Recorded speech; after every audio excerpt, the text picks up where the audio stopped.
하겠습니다. 로마서 10장 11절부터 마지막 21절까지 저와 여러분이 한 절씩 교독하시겠습니다. 성경에 이르되 누구든지 그를 믿는 자는 부끄러움을 당하지 아니하리라 하니 유대인이나 헬라인이나 차별이 없음이라.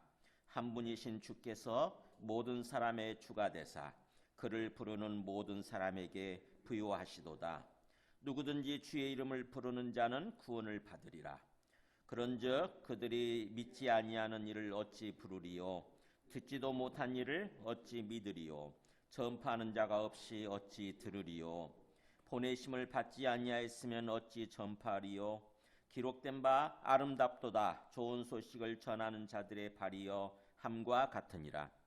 그러나 그들이 다 복음을 순종하지 아니하였도다. 이사야가 이르되 주여 우리가 전한 것을 누가 믿었나이까 하였으니 그러므로 믿음은 들음에서 나며 들음은 그리스도의 말씀으로 말미암았느니라. 그러나 내가 말하노니 그들이 듣지 아니하였느냐? 그렇지 아니하니 그 소리가 온 땅에 퍼졌고 그 말씀이 땅끝까지 이르렀도다 하였느니라. 그러나 내가 말하노니 이스라엘이 알지 못하였느냐? 먼저 모세가 이르되 내가 백성 아닌 자로서 너희를 시기하게 하며 미련한 백성으로서 너희를 노엽게 하리라 하였고, 이사야는 매우 담대하여 내가 나를 찾지 아니한 자들에게 찾은 바 되고 내게 묻지 아니한 자들에게 나타났노라 말하였고 같이 했습니다. 이스라엘에 대하여 이르되 순종하지 아니하고 거슬러 말하는 백성에게 내가 종일 내 손을 벌렸노라 하였느니라. 아멘. 앉으시겠습니다. 여러분 참 로마서 말씀이 어렵죠, 그죠? 특히 이렇게 문맥이 어떤 식으로 흘러가는지 정말 굉장히 좀 어려운 것 같아요. 근데 오늘 말씀 부분이 특히 어렵습니다. 어떻게 보면은 11절부터 15절까지 그냥 일반적인 얘기를 하죠. 일반적인 어떤 그 원칙론적인 그런 얘기를 하고, 그 다음에 이제 16절부터는 다시 이스라엘로 돌아와서 이스라엘의 영적 상태, 이스라엘 사람들에 대해서 얘기를 합니다.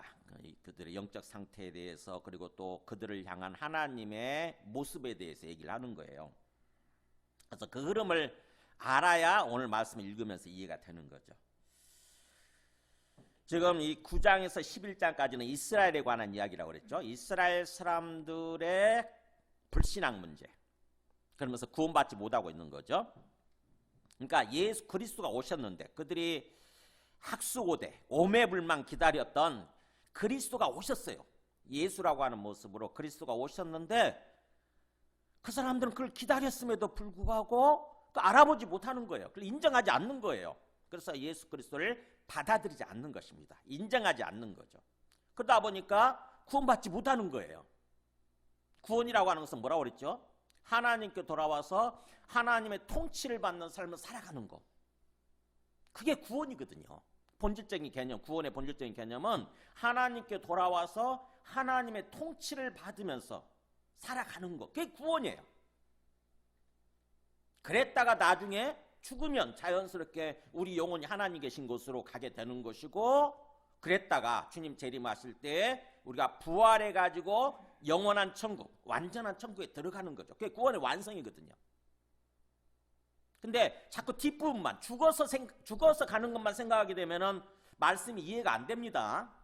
이스라엘 사람들이 구원받지 못했다. 우리는 구원받았는데 이스라엘 사람들은 구원받지 못했다. 그걸 어떻게 아냐고요. 죽어서 가는 어떤 천국만 생각하게 되면 우리가 구원받았는지 구원받지 못했는지 어떻게 알아요? 또 이스라엘 사람들이 구원받았는지 구원받지 못했는지 어떻게 아냐고요.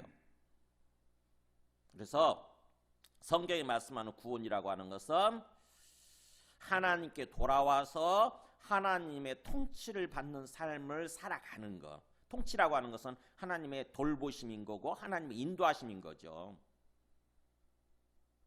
그렇게 구원의 개념을 정확하게 알아야 지금 이 그 성경 말씀을 알게 되는 거예요. 사도 바울이 이스라엘 사람들이 지금 구원받지 못한 상태, 그리스도가 오셔서 그리스도를 받아들여야 하는데 그렇지 않고 있는 거죠. 그래서 거기에 대해서 사도 바울이 어떻게 보면 구약의 말씀을 가지고 묵상을 했겠죠, 그죠? 구약의 말씀을 가지고 묵상하고 그 묵상의 묵상의 토대에서 그 깨달은 말씀을 지금 전하고 있는 거예요. 이스라엘 사람들은 왜 그런 일이 일어났느냐, 이스라엘 사람들에게.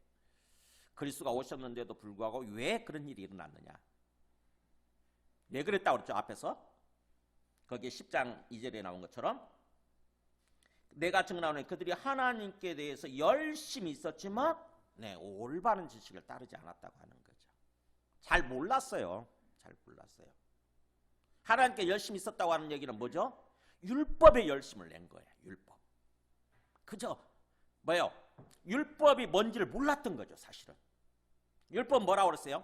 그리스도가 오시기까지 하나님이 주신 거잖아요. 그죠? 이렇게 살아야 된다라고. 이 선을 넘으면 죄를 짓는 거라고. 하나님의 백성다운 삶의 테두리, 삶의 어떻게 보면은 법, 그게 하나님 나라의 법이죠. 어떻게 보면은 그거를 보여주는 게 율법이거든요. 근데 그리스도가 오셨어요. 드디어. 그러면 이제 율법을 놓고 그리스도 쪽으로 그리스도를 받아들여야 되잖아요. 근데 그렇지 못한 거예요. 그리스도가 오셨음에도 불구하고 그들은 계속해서 율법에 집착하는 것입니다. 그것도 잘못된 율법이죠. 그들이 만들어낸 율법이에요. 만들어낸 율법. 그걸 미시나라고 그랬죠. 미시나. 구전.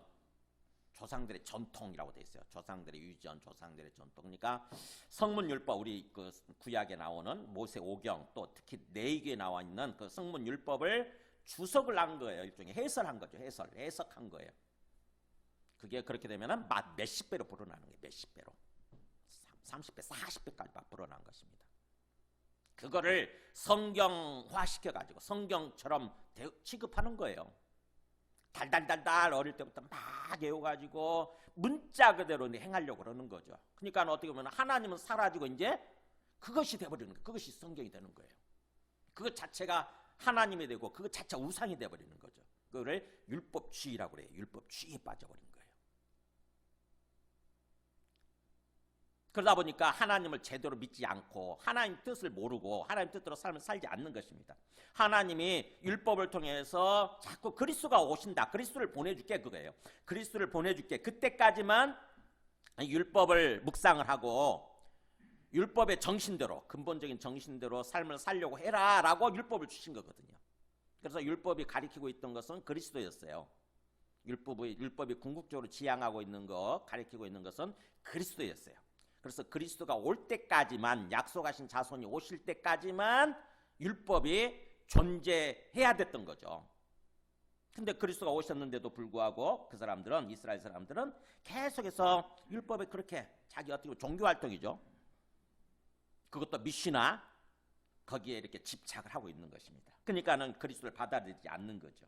그래서 3절에 그렇죠. 10장 3절에 하나님의 의를 모르고 하나님의 의라고 하는 게 그냥 듣기 쉽게 생각하면 하나님의 뜻이다 이렇게 생각하면 돼요. 하나님의 뜻을 모르고 자기 뜻을 세우려고 힘쓰다가 결국 하나님의 뜻에 복종하지 아니하였느니라. 하나님의 뜻은 뭐예요? 그리스도거든요. 그리스도에게 복종하지 않았다고 하는 거죠. 그래서 그리스도는 모든 믿는 자에게 의를 이루기 위해서 율법의 마침, 율법의 완성이 된다고 하는 거죠. 그리스도는 율법의 완성. 그러니까 그리스도가 오셨으면 이제 율법 시대는 끝난 거예요. 근데 이스라엘 사람들이 계속해서 그렇게 율법에 집착함으로써 자기 종교활동이죠. 지금까지 해왔던 습관적인 종교활동에 계속 집착하는 거죠. 그래서 하나님의 그리스도를 하나님이 보내주신 하나님의 아들 그 그리스도를 받아들이지 않고 있는 거죠. 그래서 그리스도를 9절 10절에서 그렇게 했어요. 너가 만일 너의 입으로 그 예수라고 하는 그리스도를 주님이라고 시인하며 또 하나님께서 그를 죽은 자 가운데 살리신 것, 즉 예수님이 십자가에서 죽으시고 부활하신 거죠. 그거를 마음에 믿으며 구원을 받으리라. 그래서 사람이 마음으로 믿어져서 의에 이르고 수동태로 되어 있다고 하죠. 거기 10절은 마음으로 하나님께 역사해 주시는 거예요. 우리가 먼저 19절처럼 우리가 능동적으로 예수님을 주님이라고 시인하고 마음속에 예수님의 죽으심과 부활을 받아들이는 거죠. 우리가 능동적으로. 그러면 하나님께서 또 성령으로 역사해 주셔서 자꾸 마음으로 믿어져서 의롭게 되고 구원받는 거예요. 이 땅에서 구원받는 거. 그리고 또 뭐예요? 입으로 자꾸 시인되어져서, 그것도 수동태예요. 입으로 시인되어져서 나중에 온전한 구원, 주님 재림 하실 때 우리 부활하게 되는 거죠. 완전한 천국에 들어가는 것입니다. 구원에 이르느니라, 이렇게 되어 있는 거예요. 그게 지난주 결론이었어요. 결론. 그러면서 오늘 말씀은 11절부터 13절인데, 먼저 오늘 말씀을 전개하기 전에, 나누기 전에 제가 한번 그 21절과 관련해서 한번 보여드릴게요. 그림 하나 보여줘 보세요. 이게 뭔 줄 아세요? 네, 브라질에 있는 예수님, 거대한 예수님 상이에요. 산 해발 710m, 산 위에 있으면서, 해변가죠. 이게 바다예요, 바다.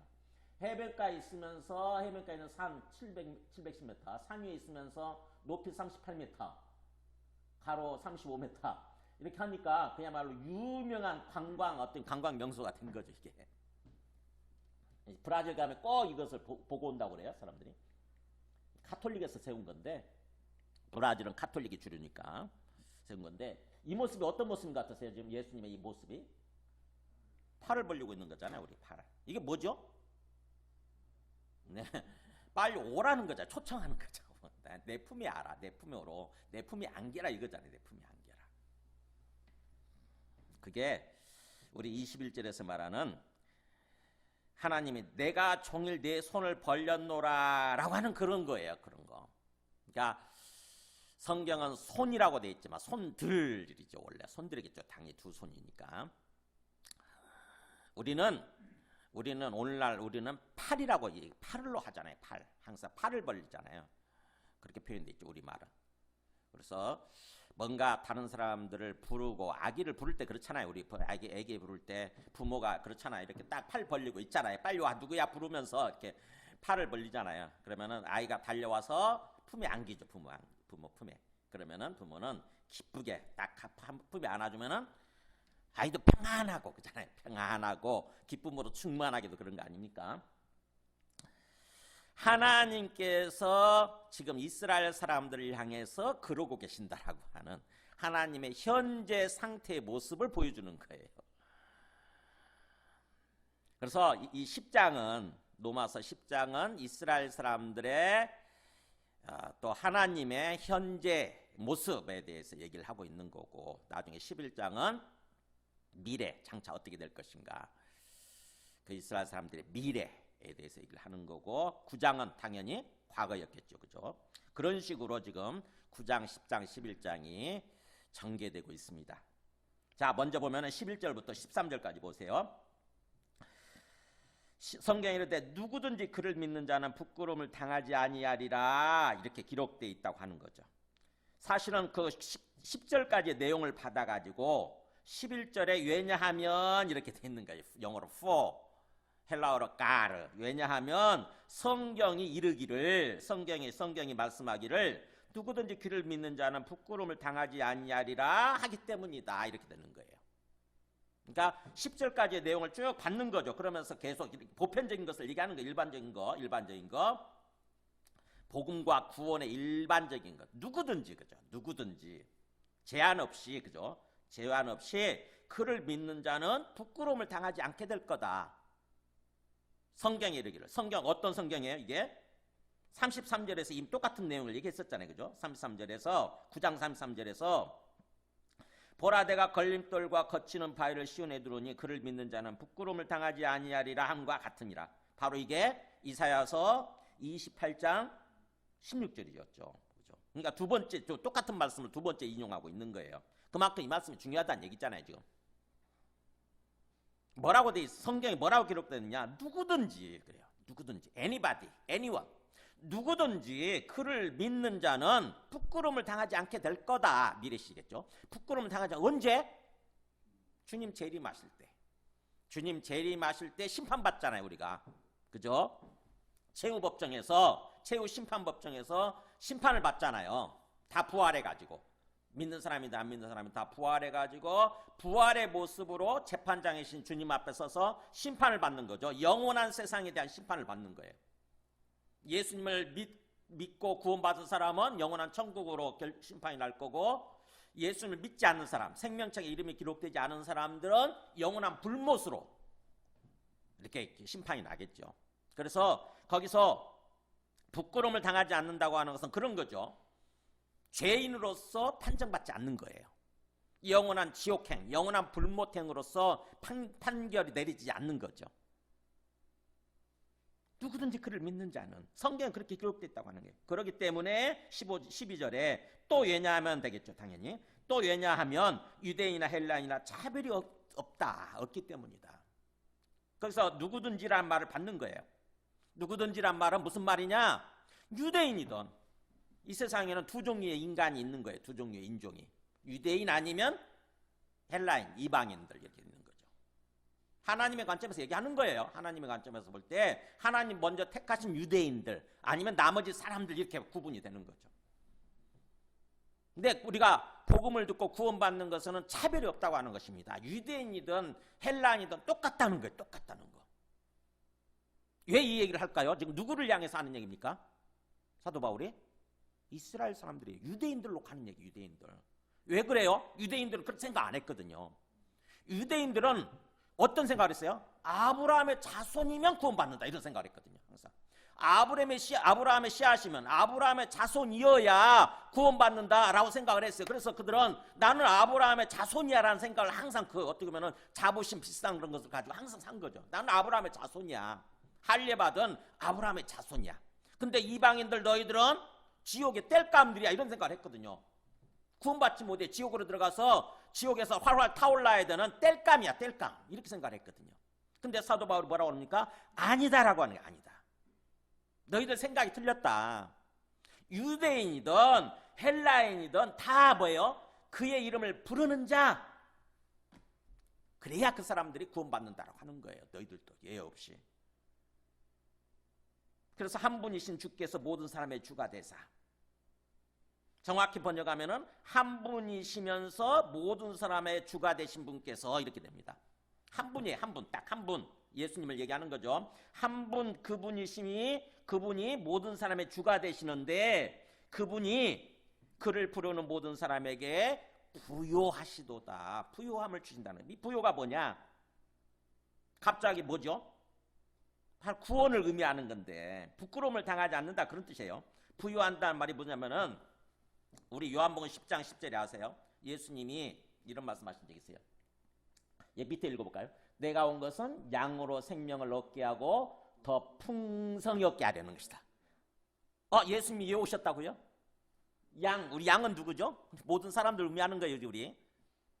우리들에게 생명을 주시기 위해서. 이 생명이 뭐겠어요? 육체적인 생명이 아니라 우리 영혼의 생명이죠. 우리 영혼을 살리는 거예요. 영적 생명. 영생이죠. 영생.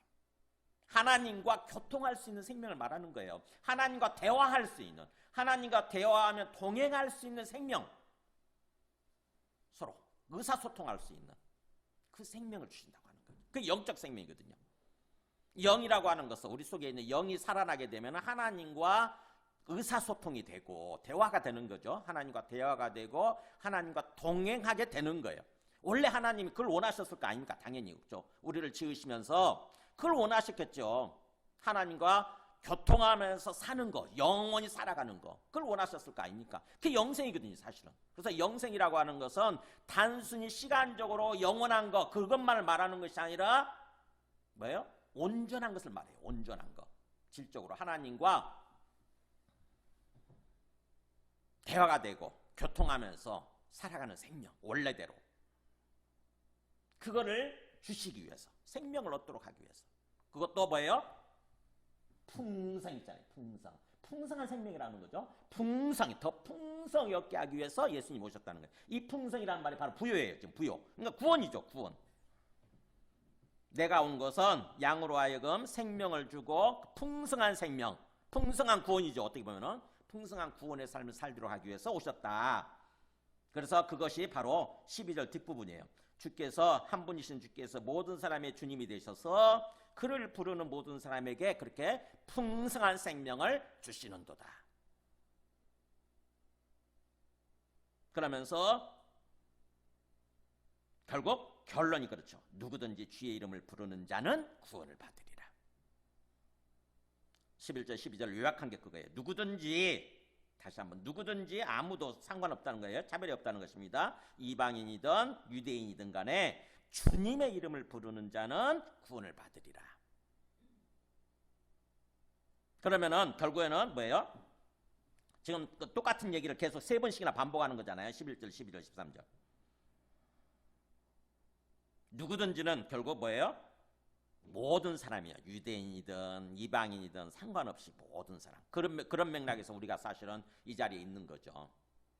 주님의 이름을 불렀더니 우리가 구원받아가지고 하나님을 알게 되고 하나님과 동행하는 그런 삶을 살기 시작한 거죠. 유대인들도 사실은 그런 건데 유대인들은 지금 주님의 이름을 부르지 않고 있다고 하는 거죠. 앞에서 우리가 지나왔지만 로마서 3장에서 똑같은 얘기를 했어요. 로마서 3장 복음에 대해서 일반적인 복음에 대해서 얘기를 하면서 로마서 3장 22절에 보면은 이렇게 얘기했잖아요. 로마서 3장 22절에 얘기 나와 있잖아요. 모든 믿는 자에게 미치는 하나님의 의인이 차별이 없느니라. 그게 똑같이 있잖아요. 예수 그리스도를 믿음으로 말미암아. 그러니까 예수라고 하는 그리스도를 믿게 되면 모든 사람에게 차별이 없이 모든 사람에게 뭐예요? 하나님의 의를 준다고 하는 거죠. 하나님의 의를 회복시켜 주시는 거예요. 너는 의인이야 라고 해주시는 거죠. 이제 정상적인 사람이야 라고 해주시는 거죠. 원래대로 하나님과 이제 교통하면서 살 수 있는 그런 사람이야 라고 해주신다고 하는 거죠. 로마서 3장 30절도 똑같이 나오죠. 보면은 할례자도 유대인들이잖아요. 할례자도 믿음으로, 그 다음에 무할례자, 우리 이방인들이죠. 무할례자도 믿음으로. 뭘 믿는 거예요? 예수 그리스도. 예수 그리스도를 믿으면 다 의롭다 이렇게 해주신다고 하는 거죠. 의롭다라고 해주시는 하나님은 한 분이다. 같은 분. 여호와 하나님 한 분이신 거죠. 여호와 하나님 똑같은 하나님인 거예요. 베드로도 그걸 깨달은 적이 있어요. 베드로도 고넬료 가정에 들어갔을 때 사도행전 10장에 이방인 출신이잖아요. 이탈리아 사람 이방인 출신인데 유대인 입장에서 보면은 도저히 안 된다고 생각을 했거든. 이방인들은 구원받지 못한다고 생각을 했는데 고넬료를 만나니까 그걸 깨닫게 된 거예요. 고넬료한테 하나님이 고넬료를 택하셔가지고 부르시고 그에게 구원을 주려고 하시는 것을 보면서 베드로가 이렇게 외쳐요. 베드로가 입을 열어 말하는데 내가 참으로 강조하잖아요. 내가 진짜로 참으로 하나님은 사람의 외모를 보지 아니하시는 분이시구나. 외모가 뭐겠어요 이게? 외적인 모습? 즉 다시 말하면 뭐예요? 인종, 민족 이런 거죠. 유대인, 이방인 차이가 있는 줄 알았더니 하나님은 차별을 두지 않으시는 거예요. 똑같이 대하시는 거예요. 똑같이. 사람은 외모를 보지 아니하시는 거구나. 그죠? 진정으로 여기 나오죠. 하나님을 경외하며 의를 행하는 사람 다 받아주시는구나 이렇게 얘기를 하잖아요. 진정으로 하나님을 경외하려고 하는 사람, 하나님을 경외하는 사람, 그러면 하나님 뜻대로 의로운 삶을 살려고 하는 사람 하나님이 다 사랑하시고 다 받아주시는구나 라고 하는 것을 깨달았도다 그러잖아요. 베드로도 깨달은 거예요. 이걸 경험하고 나서 깨달은 거예요. 그러니까 얼마나 베드로도 그동안 유대인으로서 그런 의식, 유대인의 어떻게 보면 선민의식이죠. 유대인의 선민의식, 꼴통 같은 그런 선민의식 가운데 찌들어 있었는지를 아시겠죠. 베드로도 그렇고 사도 바울도 그렇고 그잖아요. 사울일 때. 그냥 유대인들이 다 그래요. 지금도. 그런 의식 가운데 찌들어 있는 거예요. 완전히 쩔어 있습니다. 그거를 지금 사도 바울이 유대인들을 향해서 그런 의식 가운데 쩔어 있는 유대인들을 향해서 너희들 생각이 틀렸다. 하나님의 뜻은 누구든지 하나님이 보내주신 예수 그리스도를 믿기만 하면, 그 믿는다는 말을 부른다라고도 표현을 하죠. 12절에서는 그를 부르는 모든 사람, 또 13절에서는 주의 이름을 부른다고 표현하죠. 이름이라고 하는 것은 존재 자체를 의미하는 것이기 때문에 주님의 존재를 부르는 사람한테는 다 뭐예요? 구원을 주시고 부끄러움을 당하지 않게 하시고 나중에 최종 심판 때 그 다음에 풍성한 생명을 주시고 또 13절은 구원을 주신다. 그래서 똑같은 내용을 자꾸 이렇게 좀 표현을 달리해가면서 반복해서 얘기를 하고 있는 거예요. 자, 그렇다고 한다면 주의 이름을 부른다고 하는 게 무슨 말이겠어요? 그냥 입으로 주여 주여 하면 되는 거예요? 네, 그게 아니고 9절 10절처럼 얘기하는 거죠. 9절 10절처럼. 그죠? 9절 10절대로 부르는 거예요. 입으로 예수님을 주님이라고 인격적으로 인정을 하는 거죠. 예수님 주님 맞습니다. 주님을 주님으로 저는 주님이 말씀하신 대로 종으로서 순종하면서 살겠습니다라고 마음에 결심을 하는 거, 그게 주님이라고 부르는 거예요. 뭐에 근거해서? 예수님의 죽으심과 부활에 근거해서. 예수님의 부활이죠. 부활에 근거해서 그걸 부활을 마음으로 받아들이는 거죠. 아, 부활이 사실이면 예수님은 인간 예수가 아니라 이 땅에 오신 하나님의 아들이시구나라고 하는 거예요. 하나님의 아들, 하나님이시구나. 그러면 나의 주님이 되시네. 온 세상을 지으신 나에게 생명을 주신 주님이 되시는 분이네 라고 공식적으로 인정을 하고 그렇게 부르는 것입니다. 그게 주의 이름을 부른다는 뜻이에요. 9절 10절처럼. 그러니까 우리가 그냥 입으로만 주여 주여 하는 거를 주님의 이름을 부르는 거다라고 생각하면 안 되는 거죠. 항상 성경에서 말씀하는 주님이라고 부르는 것은 우리의 순종이 전제가 되는 거예요. 순종. 당연히 불렀으면 순종해야 되잖아요. 그분 주님이라고 한다면은 주님이 말씀하는 건 당연히 순종해야죠. 우리는 종이니까. 그래서 로마서 1장 3절 5절에서도 지난주에도 살펴봤지만 5절에 그렇게 나오잖아요. 복음을 전하면서 이렇게 그의 이름을 위하여 모든 이방인 중에 믿어 순종하게 하나니 그렇잖아요. 믿어 순종이 나오는 거죠. 믿으면 순종이에요. 그래서 성경에서 믿는다, 그 부분을 부른다라고 하는 것은 믿는다는 표현인 거고, 믿는다고 하는 것은 바로 뭐냐면은 순종이에요. 순종. 자꾸 우리는 오해를 하고 있는 사람들이 참 많습니다. 믿음으로 구원받지 행위로 구원받지 않는다고 그랬으니까 마치 순종의 행위도 필요 없는 것처럼 생각을 하죠. 그렇게 생각하는 사람들이 있어요. 하나님 그랬잖아요. 은혜로 믿음으로 구원해 주신다고 그랬죠. 언제 우리 행위로 아니라고 그러잖아요. 행위로. 그 행위가 율법의 행위냐 아니면 순종의 행위냐 구분할 줄 아셔야 돼요. 처음에 우리를 구원해 주실 때는 율법의 행위가 필요 없죠. 그죠? 우리 행위로 구원해 주신 게 아니에요. 그냥 하나님이 일방적으로 은혜를 베푸셔서 우리를 부르신 거죠. 우리를 구원해 주신 거예요. 구원해 주신 다음에는 우리는 당연히 어떻게 됩니까? 순종하는 삶을 살아야죠. 순종의 행위는 필요한 거예요. 순종의 행위는. 완전한 구원에 이를 때까지 순종의 행위는 당연히 필요한 거죠. 그래서 주님이라고 부른다고 하는 것은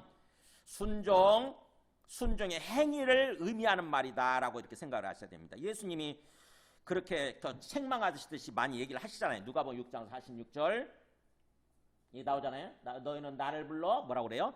주여 주여 하면서도 어찌하여 네 말하는 것을 행하지 않느냐 이렇게.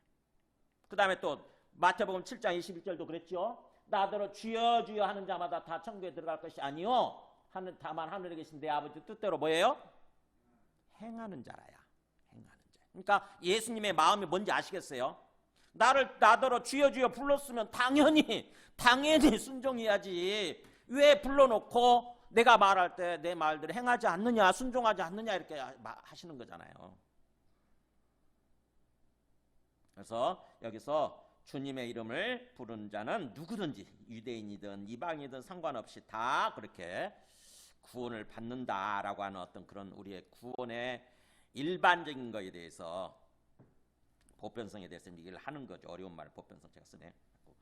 그러면 그렇다고 한다면 또 14절부터 보세요. 14절부터 15절 보면 우리가 그렇게 주님의 이름을 부르기 위해서는 어떤 과정이 있어야 되느냐. 우리가 주님을 믿고 주님을 부르기 위해서는 뭔가 그동안 과정이 필요했던 거죠. 뭐냐면은 그런즉 그들이 그렇다고 한다면 그런 뜻이에요. 14절. 그렇다고 한다면 그들이 믿지 아니하는 일을 어찌 부르리요? 맞잖아요. 그죠? 안 믿는데 어떻게 불러 주님의 이름을? 믿어야 부르죠. 당연히. 또 듣지도 못한 일을 어찌 믿으리요? 안 들었으면 복음을 듣지도 못했으면 예수 그리스도에 있어서 한 번도 들어본 적이 없으면 어떻게 믿어? 그잖아요. 어떻게 믿어? 들어야 믿죠. 당연히.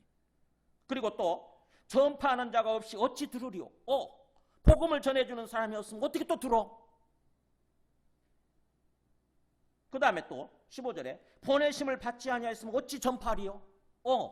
하나님의 아무나 복음을 전할 수 있는 게 아니라는 거죠.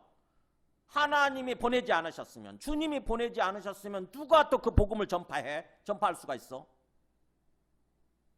그러니까 우리가 주님의 이름을 부르기까지 뭐 어떤 과정이 필요합니까? 먼저 주님이 보내셔야 되고, 그 다음에 그 사람이 복음을 전파해야 되고 전해줘야 되고, 그 다음에 그 사람이 어떻게 해야 돼요? 그거를 들어야죠. 그죠? 귀로 듣고 알아들어야 돼요. 알아들어요. 그냥 듣는 게 아니고 알아듣는 거죠. 어떻게 보면 듣고 깨달아야 돼요. 듣고, 아, 예수님이 그런 분이셨어. 그냥 유대인 인간 예수가 아니라 이 땅에 오신 하나님의 아들 그리스도였어. 그분이 주님이셨어 라고 알아들어야 되는 거죠. 그리고 나서 어떻게 해야 돼요? 믿어야 되죠. 당연히 마음으로 받아들여야 돼요. 믿음이라고 하는 것은 우리의 의지적인 결단이거든요. 그렇다고 한다면 내가 믿어야 되겠구나, 믿기로 한다, 이렇게 딱 결심하는 거, 인정하는 거죠. 믿어야 그 다음에 부르게 되는 거죠. 그러니까 뭐예요? 부름이 있기 전에, 우리가 예수님을 주님이라고 부르기 전에 4단계가 필요했던 거예요. 4단계. 주님이 보내셔서 그 사람의 복음을 전파하고 전해주고, 그 다음에 우리가 알아듣고 듣고, 그 다음에 믿고, 믿음의 과정, 이게 필요했던 거죠. 지금 사도 바울이 일반적인 걸 얘기하는 거예요. 우리가 다 알고 있지만 가볍게 어떻게 보면 좀 소홀히 여기고 있었던 거. 그러니까 우리가 이렇게 예수님을 믿기까지 우리에게는 그런 과정이 있었던 거죠. 누군가가, 우리가 저절로 그냥 어느 날 갑자기 저절로 믿은 게 아니에요. 그동안에 어떻게 보면 보이지 않는 곳에서, 어떤 숨겨진 곳에서 있었던 거죠. 하나님의 어떻게 보면 어떤 사람을 보내셔서 우리한테 복음을 들려주시고, 또 하나님이 성령으로 역사해 주셔서 우리가 그것을 알아듣고 믿게 만드는 그런 과정이 있었던 거죠.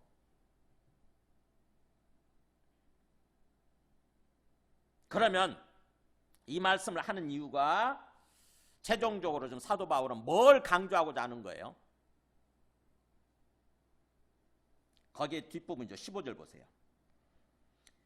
기록된 바 아름답도다 좋은 소식을 전하는 자들의 발이여 함과 같으니라. 뭘 강조하고자 합니까 지금? 좋은 소식을 전하는 사람들, 그들이 정말 얼마나 아름다운 사람들이냐. 아름답다고 하는 것은 어떻게 보면 그냥 시적인 표현이잖아요. 하나님 보실 때 정말 선하고 하나님 뜻에 합당하고 하나님이 기뻐하시는 그런 모습이라고 하는 거죠. 어디 가서 복음을 전하는 거예요. 그들이 막 산 넘고 물 건너서 가서 정말 애써서 노력해가지고 복음을 전하지 않습니까? 하나님이 그들을 보실 때 그들의 그 힘겨운 발걸음이죠. 어떻게 보면 막 신발도 다 헤어지고, 옛날은 그랬잖아요. 그죠? 오늘날에 자동차가 있지만 옛날에는 다 걸어서 다니면서 복음을 전했거든요.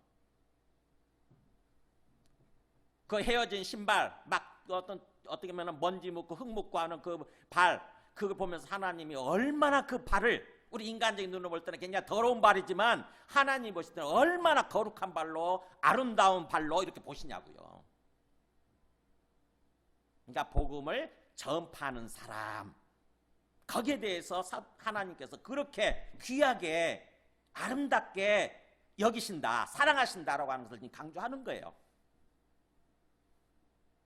어떻게 보면은 우리가 그런 삶을 살아야 된다고 하는 거죠. 우리가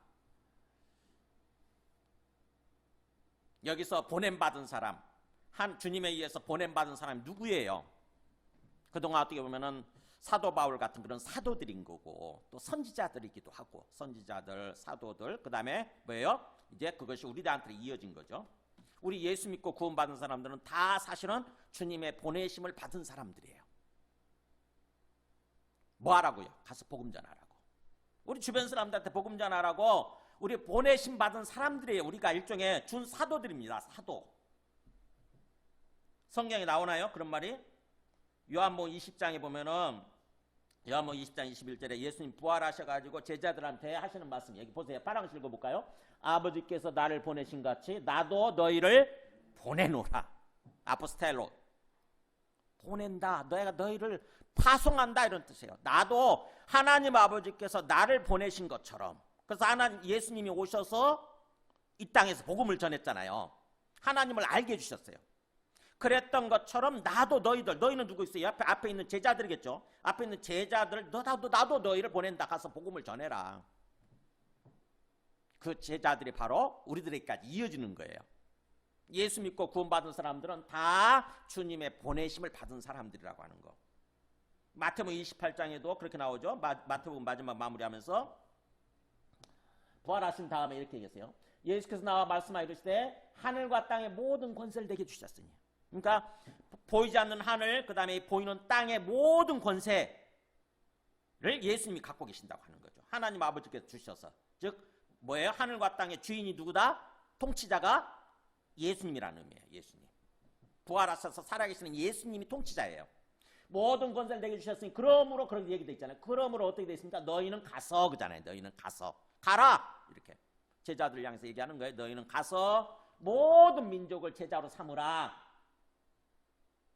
그래서 아버지와 아들과 성령의 이름으로 삼위일체 하나님이죠. 아버지와 아들과 성령의 이름으로 가서 세례를 베풀고 세례를 주고 내가 너희에게 분부한 모든 것을 가르쳐 지키게 하라. 너희는 가라 이게 가서 복음을 전해서 그리고 또 말씀을 가르쳐서 지키게 만들어라. 지키게. 복음을 전해라는 얘기예요. 복음을 전해라. 그러면서 너희들 혼자 하도록 내버려 두지 않냐고 내가 함께 해주겠다 이렇게 얘기하죠. 볼지어다 내가 세상 끝날까지 너희와 항상 함께 있으라 그러잖아요. 그러니까 우리가 어디 가서 나는 보냄받은 자다 이런 생각을 가지고 주변 사람들한테 복음을 전하려고 할 때 누가 항상 함께 해주시냐면은 주님이 보이지 않는 곳에서 우리와 함께 해주시는 거예요. 성령을 통해서 역사해 주시겠죠. 우리한테 힘을 주시고 할 말을 주시고 지혜를 주시고 또 그 사람 마음속에 역사하셔서 그가 알아듣게 만드시고 깨닫게 만드시고 그가 믿도록 만드시는 분은 주님이세요. 근데 주님이 택하지 않은 사람이다 그러면은 그가 믿지 않겠죠. 그건 우리가 상관할 바가 안 돼요. 우리는 그 결과에 상관이 없이 우리가 할 일만 하면 되는 거죠. 그냥 우리는 보냄받은 자로서 지금 내 삶의 자리가 보냄받은 자리다 이렇게 생각하면 돼요. 내가 직장 생활하면 내 직장이 나는 보냄받은 자리예요. 그 자리가. 주님이 그 자리에 우리를 보내셔서 세우신 거죠. 우리는 그래서 항상 선교적인 삶을 살아야 되는 거예요. 이 땅에서 삶을 사는 동안 주님 재림하실 때까지는 그걸 미셔너리 라이프라고 그래요. 미셔널 라이프라고 그러죠. 미셔널 라이프. 선교적인 삶. 가정이든 자녀를 키우는 자리든 아니면 직장 생활이든 어디든지 간에 내가 서 있는 자리가 보냄받은 자리예요. 보냄받은 자리. 선교사예요. 우리는 선교사. 내 삶을 통해서 주님을 증거해야 되고 또 내 입을 열어서 구체적으로 예수가 이 땅에 오신 그리스도다, 주님이시다라고 하는 것을 전해야 되는 거죠. 그럴 때 그렇게 아름답도다 좋은 소식을 전하는 자들이여 바리여 라고 성경에 기록된 그 말씀대로 이루어지는 거예요. 자, 이 말씀이 어떤 말씀이죠?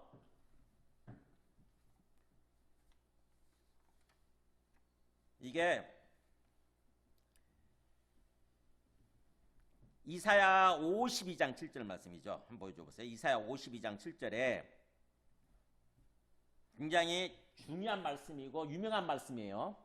이 말씀은 꼭 외워야 돼요. 이사야 52장 7절에 이스라엘이 뭐예요? 바벨론한테 망하잖아요. 그죠? 바벨론에 의해서 망하고 바벨론의 포로가 되어서 다 끌려가잖아요. 그래서 바벨론에서 70년 동안 포로 생활을 한다고요.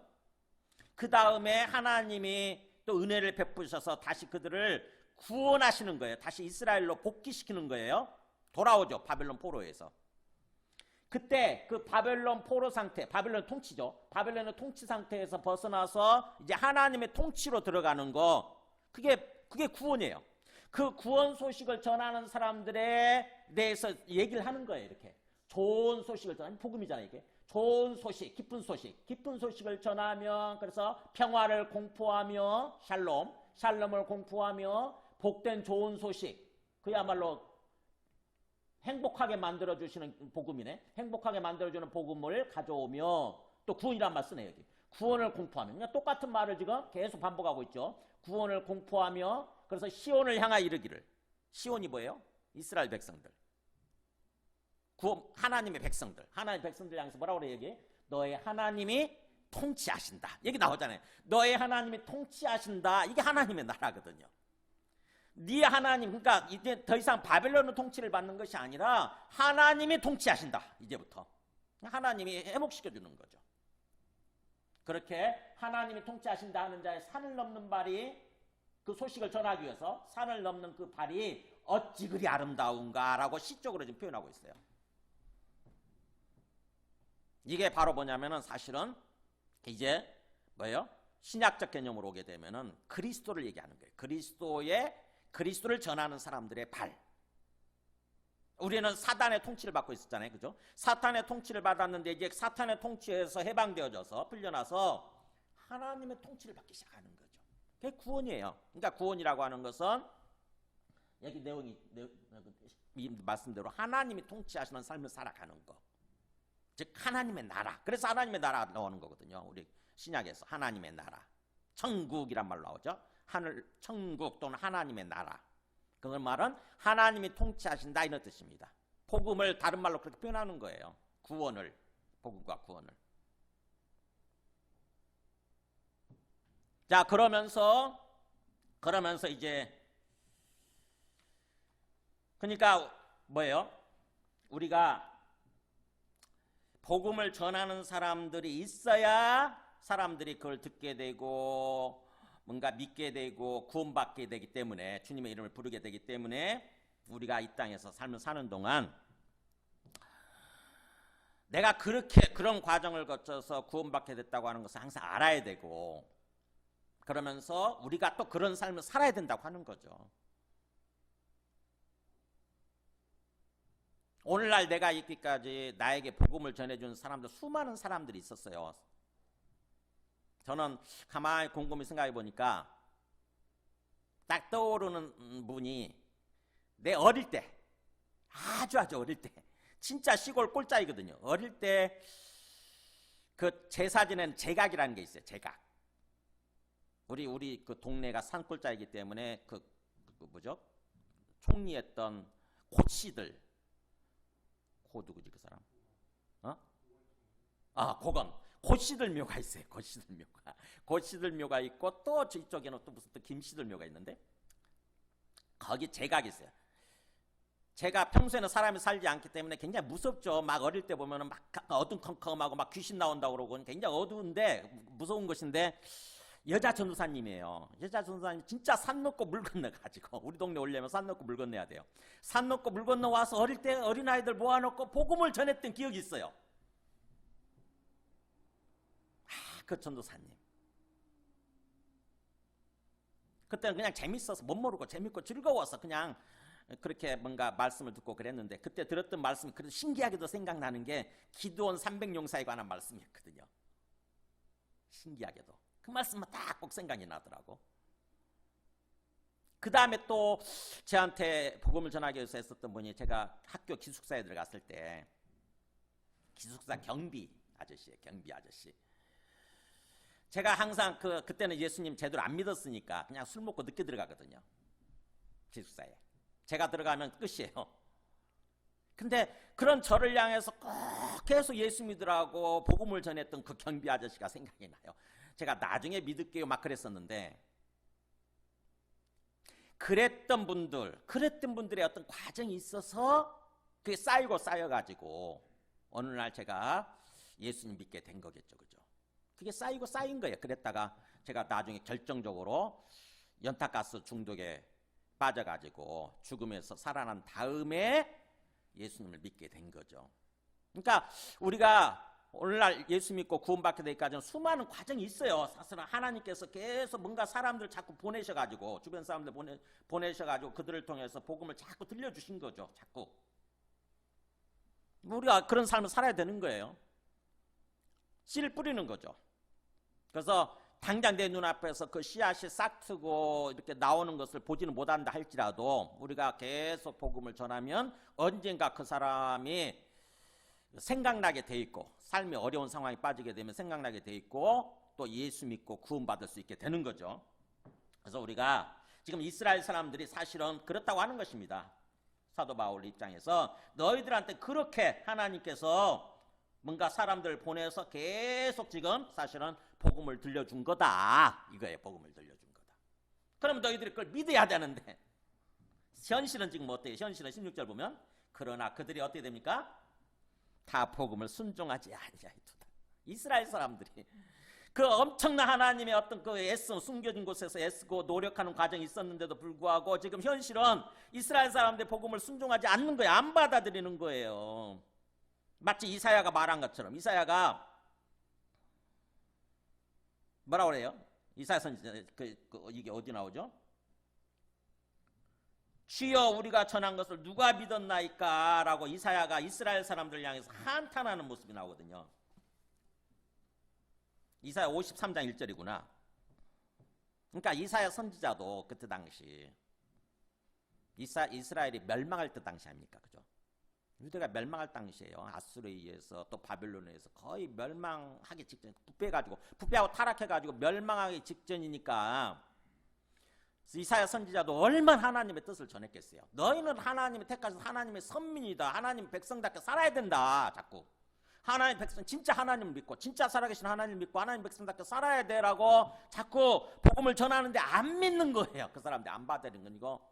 그러니까는 이사야 선지자가 어떻게 보면 한탄하는 거죠. 하나님 앞에서 주여 우리가 전한 것을 누가 믿었습니까? 안 믿습니다. 저 사람들 안 믿나이다. 다 안 믿습니다. 근데 여기서 뭐예요? 지금 사도 바울 당시에서 보면은 복음을 전했는데 하나도 안 믿었다는 뜻은 아니죠. 그죠? 여기서 그들이 다 순종하지 않았다. 이게 부분부정이라고 그러는데 영어로는 다 순종한 건 아니다 이런 뜻이에요. 믿는 사람도 있었죠. 그잖아요. 이 지금 노마서를 쓸 당시에 뭐 어느 정도 믿었을까요? 이스라엘 사람들 중에서 우리 사도행전 20장에 보면 사도행전 21장에 보면 어느 정도 믿었을 거라고 생각하세요? 여기 보면은 사도행전 21장 20절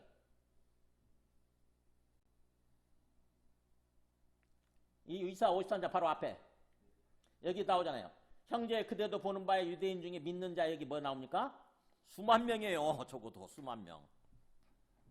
그렇지만 이스라엘 인구 자체는 수십만 명이니까 일부만 믿은 거죠. 일부만.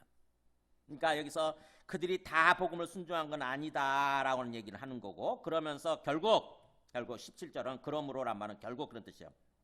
앞에 있는 지금까지의 내용을 요약한 거예요. 그러므로 결국 믿음은 들음에서 그리고 들음은 그리스도의 말씀으로 말미암았느니라. 나며 들음에서 나며 할 때 작은 글씨죠. 그 다음에 그리스도의 말씀으로 말미암았느니라라고 이렇게 동사처럼 번역을 했지만 사실은 영어로 through예요. through, dia 헬라어로. 그러니까는 경구처럼 얘기해요. 이렇게 딱 요약해서. 결국은 요약하면 믿음은 들음에서 나오는 거고 들음은 뭘 말씀을 듣는 거냐면 그리스도에 관한 말씀, 그리스도의 말씀으로 이루어지는 거다. 라고 지금 사도 바울이 지금 요약을 하는 거예요. 그러니까 우리가 믿음은 제대로 들어야 되는 거고 제대로 듣고 알아듣는 거죠. 제대로 듣고 알아들어야 되는 거고 그러면서 뭘 들어야 되느냐? 그리스도에 관한 말씀. 그러니까 예수 그리스도에 대해서 정확히 들어야 돼요. 정확히 말씀을 전해야 되고 그 다음에 정확히 알아들어야 되는 거죠. 대충 예수라는 존재가 있었대. 그래서 예수 믿는다고 생각을 하고 교회 다니면 죽어서 천국 간대. 이렇게 알아들으면 안 되는 거예요. 뭐예요? 예수라는 어떤 존재가 있었는데 그분이 이 땅에 와서 자꾸 기적을 베풀고 자기가 하나님의 아들이라는 둥 하나님이 보내신 그리스도라는 둥 막 얘기를 했는데 실제로 그분이 뭐예요? 십자가에서 죽으시고 부활하신 것을 통해서 그게 확실하게 증명이 됐다고 하는 거. 그걸 얘기를 해줘야 되는 거죠. 예수님이 부활하신 걸 보니까 진짜로 그분이 하나님의 아들이 맞더라 라고 하는 것이고 그래서 그분의 죽음은 뭐예요? 십자가는 그리스도의 십자가는 하나님의 아들이 죽으신 십자가라고 하는 거죠. 나의 죄를 위해서 나를 살리기 위해서 내 대신 죽으신 대속 죽음의 십자가라고 하는 거예요. 그걸 전해줘야 되는 거예요. 확실하게. 그러니까 예수 그리스도의 부활과 죽음의 의미에 대해서 정확히 얘기를 해주고 그래서 그분을 주님으로 그리스도로 믿어야 된다라고 정확하게 얘기를 해줘야 된다고 하는 거죠. 우리도 정확히 그것을 알고 듣고 믿어야 돼요. 정확하게 그렇게. 대충 믿는 것이 아니라 뭐뭐 했다더라 이렇게 하는 것이 아니라 정확하게 예수님의 부활을 통해서 보니까 예수는 이 땅에 오신 하나님의 아들 주님이 맞고, 그래서 그분은 왜 죽었는가 봤더니 바로 내 죄를 대신해서 죽으신 죽음이다. 그래서 그분 때문에 내가 구원받게 된 거다 라고 하는 것을 정확히 알아야 되는 거죠. 정확히 알고 정확히 믿어야 되는 거죠. 어떻게 보면 17절까지가 사실은 그 단락이에요. 단락. 우리 단락 구분은 그렇게 구분이 안 돼 있지만 정확히 단락 구분하면은 17절까지가 그렇게 단락 구분이 돼야 되죠. 그러면 이스라엘 사람들이 정확하게 이것을 제대로 알고 믿어야 되는데 이스라엘 사람들은 그렇게 하지 않고 있는 거예요. 그러면서 여러 가지 핑계를 대는 거예요. 보면은 두 가지 핑계를 대요. 18절에 보면은 그러나 내가 말하노니 그들이 듣지 아니하였느냐. 이게 이스라엘 사람들이 왜 안 믿느냐? 뭐예요? 못 들어서. 내가 제대로 안 들어서, 안 들었다고 얘기를 하는 거죠. 안 들어서. 그게 사실인가? 안 그렇다는 것입니다. 그들은 들었다는 거예요. 확실하게 들었다는 것입니다. 왜냐하면 성경 말씀을 가지고 인용을 하죠. 시편 19편에 나오는 말씀인데 그렇지 아니하니 그러면서 그 소리가 온 땅에 퍼졌고 그 말씀이 땅끝까지 이르렀도다. 원래 그 소리, 그 말씀은 사실은 하나님의 살아계심에 대한 말씀이거든요. 시편 19편에 보면은 하늘이 하나님의 영광을 선포하고 궁창이나 하늘이나 똑같죠. 궁창이 하늘이 그의 손으로 하신 일을 나타나는도다. 뭐예요? 하나님의 영광, 하나님의 손으로 하신 일. 그러니까 뭐예요? 하나님이 살아계신다는 거지. 하나님이 온 세상의 주인 되신다고 하는 것을 하늘이, 온 우주가 하늘이 그거를 나타내고 있다고 하는 거죠. 그러면서 그것을 날에게 말하고, 뭐예요? 낮이죠. 낮. 해 뜨는 낮은 낮에게 계속 그걸 말을 하고 마치 인격화시켜서 얘기하는 거예요. 사람인 것처럼. 밤은 또 밤에게 그 지식을 전파하니. 그러니까 뭐예요? 밤이든 낮이든 계속 하나님이 살아계신다고 하는 것이 계속 뭐예요? 말을 하고 전해진다고 하는 거죠. 그래서 사람의 언어도 없고 말씀도 없고 구체적으로 이렇게 말하는 것도 없고 들리는 소리도 없지만 그러나 그들의 소리가, 제가 그들이라고 그랬어요. 여기. 왜냐하면 날, 밤을 얘기하는 거니까. 그들의 소리가 온 땅에 통하고 그것들의 말씀들이 세상 끝까지 이르도다. 이걸 인용한 거예요 지금.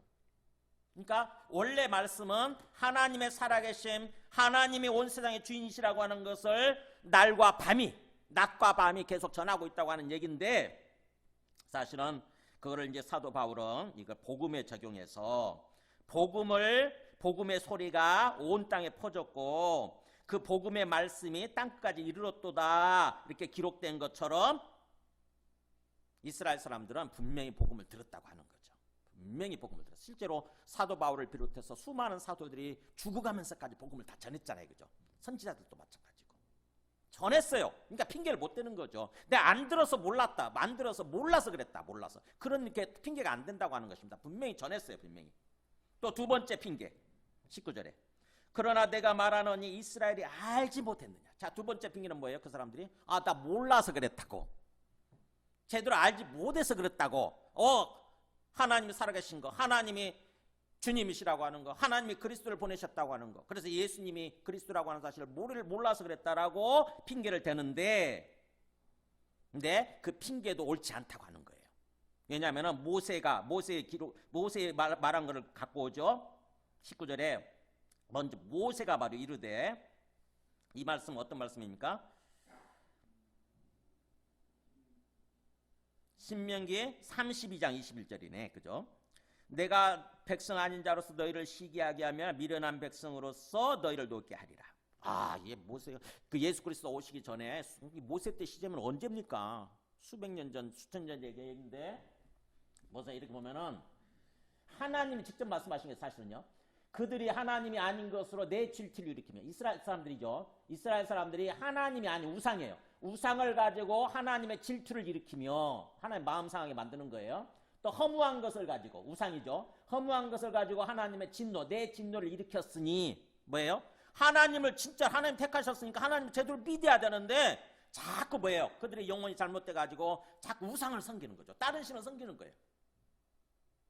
그렇게 될 것을 예고하는 거예요. 어떻게 보면 모세가 앞으로 너희들 그렇게 될 거다 아마 자꾸. 그래서 하나님도 화나셔가지고 하나님이 그렇게 얘기를 하시는 거죠. 나도 그잖아요. 나도 하나님께서도 백성이 아닌 자로 그들에게 시기가 나게 하며 어리석은 민족으로 그들의 분노를 일으키리로다. 뭐예요? 백성이 아닌 자. 원래 하나님이 선택하신 이스라엘 백성이 아닌 거죠. 우리 이방 민족을 가리키는 거예요. 이방 사람들을 통해서 그들에게 시기를 불러일으키고 또 어리석은 민족, 지혜롭지 못한 민족이에요. 하나님의 뜻을 모르는 지혜롭지 않은, 성경에서 지혜는 하나님의 뜻이거든요. 하나님의 뜻을 모르는 민족으로 하여금 그들에게 분노를 일으키리로다. 그러니까 뭐예요? 이방 사람들이 구원받게 됨으로써 이방 사람들을 구원하셔서 그것을 보면서 이스라엘 사람들이 마음속에 막 시기심이 일어나고 화가 나고 막 이렇게 되는 거죠. 모세가 그걸 미리 예언했다고 하는 거예요. 모세의 글에 나오는 거죠. 하나님이 하신 말씀 시키며 하는 거죠. 또 이사야도 마찬가지 20절에 이사야는 매우 담대하여 그러면서 20절 21절 이게 다 바로 이사야 65장 1절 2절이에요. 이사야 65장 보면 이렇게 나오잖아요. 나는 나를 구하지 아니하던 자에게 물음을 받았으며 나를 찾지 아니하던 자에게 찾아냄이 되었으며 내 이름을 부르지 아니하던 나라에게 내가 여기 있노라 내가 여기 있노라 했노라. 이게 다 뭐냐면 이방인들이에요. 우리 하나님을 몰랐으니까 하나님을 구하지 않았고 하나님을 찾지 않았고 하나님 이름을 부르지 않았죠. 그냥 하나님이 일방적으로 나타나신 거예요. 일방적으로 우리한테 오셔서 우리를 구원해 주신 거죠. 이사야 65장 1절에 그렇게 얘기가 예언이 되어 있는 거예요. 그러면서 이스라엘에 대해서는 뭐라고 얘기하시냐? 21절이죠. 이스라엘에 대해서는 이르되 65장 2절 보면은 그 다음 말씀 보세요. 같이 읽을까요? 내가 종일 손들을 펴서 자기 생각을 따라 옳지 않은 길을 걸어가는 패역한 백성들을 불렀나니 이게 나오잖아요. 뭐예요?